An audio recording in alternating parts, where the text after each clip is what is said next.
चलिए फ्रेंड्स, शुरुआत करते हैं। पहला टेंस सिंपल प्रेजेंट। तो सबसे पहले मन में क्वेश्चन आएगा कि सर, टेंस को पढ़ते समय हम कैसे पहचानेंगे कि कौन सा टेंस है। बहुत इम्पोर्टेंट क्वेश्चन है। तो मैं आपको बताना चाहता हूँ, एक पुराना रूल है, क्लासिकल रूल है, कभी भी फेल नहीं हुआ।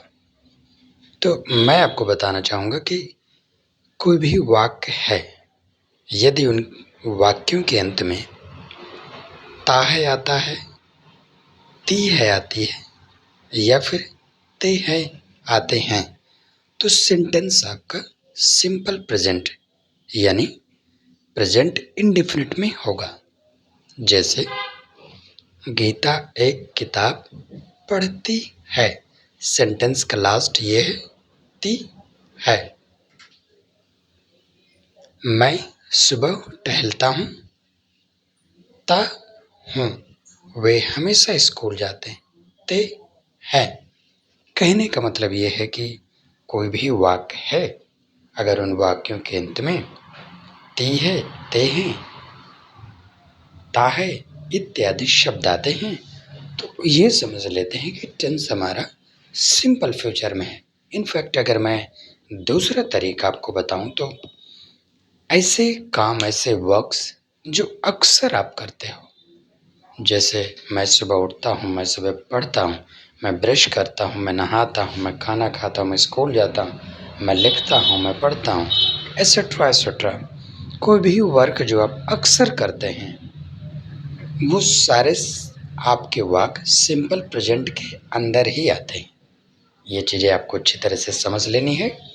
टेंस की शुरुआत में अगर आप समझ गए तो बाकी टेंस को समझने में कोई भी प्रॉब्लम नहीं आएगी। अगर आपको अब भी कुछ चीज़ें समझनी है तो वीडियो को पॉज करिए और इसको कई बार रिपीट करके आप चीज़ें समझ सकते हैं। चलिए, टेंस हम समझ गए कि कौन सा वाक्य किस टेंस में है। शुरुआत करेंगे अब कि रूल्स क्या होते हैं। देखिए, रूल्स की बात करें तो हिंदी को इंग्लिश में ट्रांसलेट करते समय जो रूल्स यहाँ पे लिखे हैं, उस रूल को आप हमेशा फॉलो करेंगे, तब आपका ट्रांसलेटर, आपका एज ए सेंटेंस ट्रांसलेशन बिल्कुल करेक्ट बनेगा। आपने से कोई रूल फॉलो मत करना। जो रूल्स यहाँ पे दिए गए हैं, सिर्फ वही रूल आपको फॉलो करना है। देखिए, सबसे पहले है सब्जेक्ट। मैंने शॉर्टकट में लिख दिया है सब्जेक्ट। सबसे पहले सब्जेक्ट आएगा, उसके बाद वी का मतलब वर्ब है, और ये इसका मतलब वर्ब की फर्स्ट फॉर्म आएगी प्लस ऑब्जेक्ट आएगा। सबसे पहले सब्जेक्ट, वर्ब की फर्स्ट फॉर्म, और लास्ट में आपका ऑब्जेक्ट आएगा। एक चीज़ और आपको बताना चाहूँगा, सब्जेक्ट हमारा सिंगुलर है कि प्लूरल है, ये बहुत बड़ी बात है। इसको आपको ज़रूर जानना चाहिए।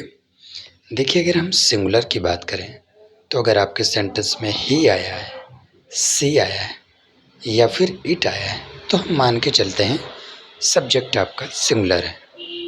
यदि आपके सेंटेंस में आई आया है, यानी मैं, यू, तुम, वी, हम, दे, वे, यानी कि अगर आपके सेंटेंस में आई आता है, यू आता है, वी आता है, या फिर दे आता है, तो मान के चलते हैं कि सेंटेंस हमारा प्लूरल है। सिंगुलर को एकवचन और प्लूरल को आप बहुवचन कह सकते हैं।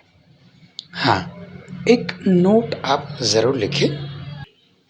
एक नोट है, नोट आप ज़रूर नोट करिए, बहुत इम्पोर्टेंट होता है। रूल्स में लिखा है कि सबसे पहले सब्जेक्ट आएगा, वर्ब आएगा और ऑब्जेक्ट आएगा।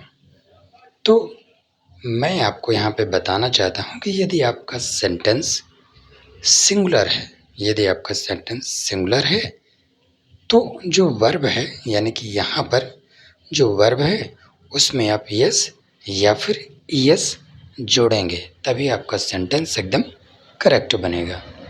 बहुत आसान है। जो एक वचन हो, जिसके पहले मैंने आपको बताया भी, अगर सेंटेंस आपका सेंटेंस के सिंगुलर होने, सेंटेंस का मतलब सब्जेक्ट, ध्यान देना, सेंटेंस का मतलब यहाँ पे सब्जेक्ट है। मैं हो सकता है गलत लिख गया, लेकिन यहाँ पे सब्जेक्ट आप करिए। यदि सब्जेक्ट आपके सिंगुलर है तो वर्ब में आप यस या फिर यस जोड़ देते हैं। चलिए मैं आपको एक एग्जाम्पल के माध्यम से समझाने की कोशिश करता हूँ। जैसे गीता एक किताब पढ़ती है। सबसे पहले हम सब्जेक्ट पहचानेंगे, सब्जेक्ट क्या है। आफ्टर दैट वर्ब क्या है। At in the last object हमारा क्या है।